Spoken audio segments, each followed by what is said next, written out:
পাকিস্তান আমলে ফেরত নিয়ে যাচ্ছে স্থানীয় সরকারের নির্বাচন বলে। আমরা জাতীয় সংসদ নির্বাচন নিয়ে করে ফিরবে ইনশাআল্লাহ। সবচেয়ে বেশি লোক শহীদ হয়েছে আমাদের লোকজন। স্থানীয় সরকার নির্বাচনের দাবি জানাচ্ছে অনেকেই। এই স্থানীয় নির্বাচন আইয়ুব খানের বেসিক ডেমোক্রেসিকে আমাদের মনে করিয়ে দেয় মৌলিক গণতন্ত্রকে। সেই সময় কাউন্সিলররা ভোট দিয়ে চেয়ারম্যান নির্বাচিত করত, প্রেসিডেন্ট নির্বাচিত করত। এখন এই যে আমাদেরকে পাকিস্তান আমলে ফেরত নিয়ে যাচ্ছে স্থানীয় সরকারের নির্বাচন বলে, কাউন্সিলরের নির্বাচন বলে।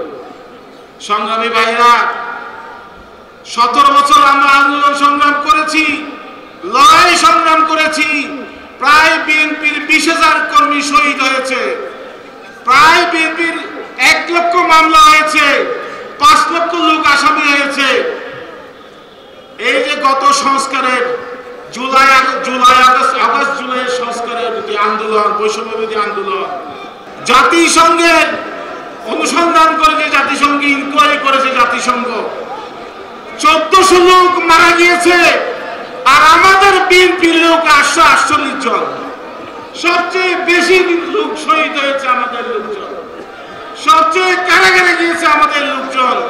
কেউ যদি প্রশ্ন করে যে বিএনপি কিছুই করে নাই, বৈষম্য বিরোধী আন্দোলনের বিএনপি ছিল না, এটা একটা হাস্যকর ব্যাপার। আমরা জানি তারেক রহমান সাহেব লন্ডন থেকে মনিটরিং করতেন, আর আমাদের নেতা সালাউদ্দিন সাহেব ভারত থেকে আন্দোলনের মনিটরিং করেছে। আমাদের থেকে অবদান আর কারো নাই, নাম তাদের। আমরাও লড়াই সংগ্রাম করেছি একসাথে। তাই বন্ধুরা আমার, আজকে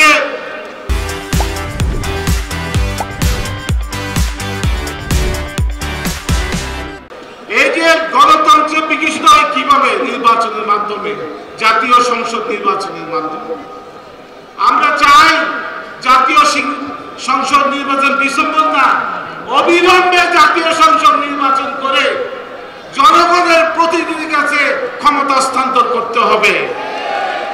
আর না হলে বিএনপি বরাবরের মতোই আন্দোলন সংগ্রাম চালিয়ে যাবে এবং আমরা জাতীয় সংসদ নির্বাচন নিয়ে করে ফিরবে ইনশাআল্লাহ। বন্ধুরা আমার, আমাদের নেতারা গুরুত্বপূর্ণ বক্তব্য রাখবেন, আপনারা উদার গুরুত্বপূর্ণ বক্তব্য শুনবেন।